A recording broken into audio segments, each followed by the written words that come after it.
Nuestro incidente crítico se desarrolla en el contexto de la pandemia COVID-2019, principalmente a consecuencia de la ola masiva de desempleo que surgió por el confinamiento. La violencia familiar se manifestó en la mayoría de los hogares a nivel mundial, principalmente en México, un país considerado educado culturalmente con una violencia machista. Entonces, ese es el núcleo familiar en donde comenzaron las manifestaciones, conceptualizan lo que es como violencia. A continuación, mi compañera Vanessa va a decir algunos ejemplos de violencia. Yo les voy a comentar precisamente acerca de las manifestaciones que se obtuvieron registradas con mayor frecuencia. Tenemos lo que es violencia verbal, insultos verbales, palabras antisonantes, se podría dar como ejemplo. La violencia económica, ya que como la mayoría de las personas que quedaron desempleadas atentaron contra el patrimonio y limitaron económicamente a sus parejas, sobre todo también a los menores hijos, al igual que los adultos. La violencia física también se vio manifestada a través de golpes, empujones, pellizcos, y bueno, también se manifestó lo que es la violencia psicoemocional. Esto va enfocado principalmente a toda aquella amenaza que atente contra la dignidad humana, el sometimiento, denigrando la autoestima de las víctimas. Aquí nosotros en esta materia de epistemología y estadística, nuestro punto de interés precisamente será en caso concreto las víctimas. Hablaremos de amas de casa, los hijos menores y los abuelos que se encuentran dentro de un núcleo familiar, ya que son los más vulnerables. Entonces, es aquí donde estas personas durante todo el contexto de esta pandemia no encontraron una forma práctica de cómo buscar ayuda. Se presentaron algunas denuncias, pero derivado del mismo confinamiento no hubo un protocolo adecuado el cual aplicara a toda la población para saber en cuanto a lo que es la valoración del grado de las lesiones, brindar la protección y un tratamiento específico. Nosotros contamos con un acuerdo, bueno, es la Ley General de Víctimas, en donde se pronuncian mecanismos internacionales, de los cuales el Estado mexicano es parte. Sin embargo, a pesar de que en esta ley, a pesar de que nos indica artículo por artículo la manera de proceder por parte de las autoridades, se contrapone con el derecho penal. Eh, es ahí donde hay una gran diferencia de lagunas. Eh, Principalmente cuando se ejerce una denuncia, es muy común la revictimización. ¿Qué quiere decir revictimización? Pues precisamente a la víctima, al estar dando una declaración acerca de cómo fueron los hechos, obviamente al estarlos manifestando de manera verbal, también se traducen de manera psicológica, alterando su integridad.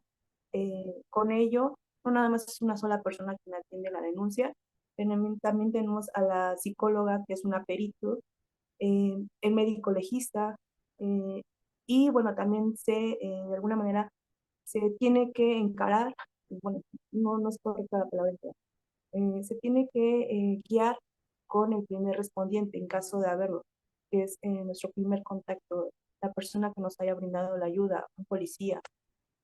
Eh, Nosotros estamos, lo que es la materia de victimología, se deriva de la criminología. Particularmente la criminología ha sido definida como una ciencia empírica e interdisciplinar encargada del estudio del delito, del delincuente, de la víctima y de los medios de control social, eh, sus formas de actuación y prevención. Y bueno, de acuerdo con la conceptualización acerca de la víctima, se configura como un elemento u objeto esencial de la criminología, sin la cual su praxis y razón de ser estaría totalmente fuera de lugar, en tanto desconocería uno de los elementos clave intervenientemente en el delincuente. La víctima se configura como un elemento u objeto esencial de la criminología. Y bueno, Aquí es donde la criminología durante siglos ha enfocado particularmente en el delincuente y de los últimos años para acá se ha enfocado precisamente en la atención de las víctimas y es aquí donde surge esta disciplina llamada criminología. Le voy a ceder la palabra a mi compañero Jesús.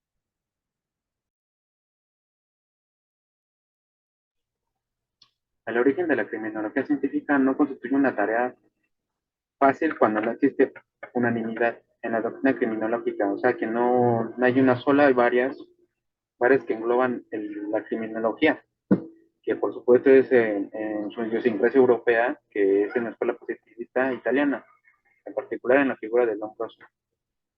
El origen de la criminología científica no se encuentra en la figura del Lombroso, sino en la escuela clásica donde se forjó ahí esa escuela de la criminología, tuvo su antecedencia ahí. Sus antecedentes positivos, entre los que cabe resaltar la trascendencia aportación de la estética moral. Esto es la escuela positiva italiana, no hace sino recoger los frutos sembrados por la primera articuladora de las bases que regirán el nuevo marco político jurídico, en el que se incardinarán a las futuras investigaciones criminológicas. Y de los segundos de los que toman postulados y teorías como por ejemplo la localización, la interrelación, delincuente, locura, la idea degenerativa o evolutiva, el método empírico que se utiliza, llevándolo a todo a su ámbito de investigación, consolidándolo.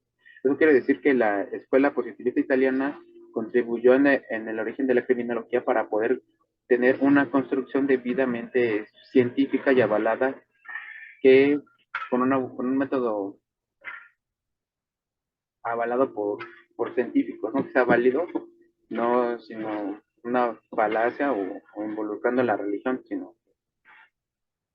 certera y buena para la sociedad, debido a porque hay un degenere en la sociedad. El origen y la evolución de la criminología pudiera ser igualmente sensible a la victimología, ya que desde el mismo instante en el que hay delito tiene que haber necesariamente un delincuente. Es necesario, ya que si no hay un delincuente no hay una ni hay una involucración entre criminología y victimología, porque el delincuente es el que agrede a una víctima, inocente, digámoslo así.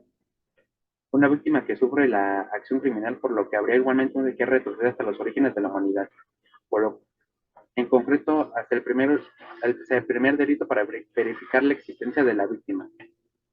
Creo que la víctima se deberá de verificar para ver si sufre algún dolor o algo así. La víctima se configuró como un objeto invisible ante el sistema judicial, en el sentido de que la histórica ritualización procesal y los correspondientes garantías constituyen un modelo de justicia penal construido en oposición a la reacción social arbitraria que releva a la víctima a un estatus inapreciable. Esto nos quiere decir que hay un proceso del Estado para avalar una justicia penal, ¿no?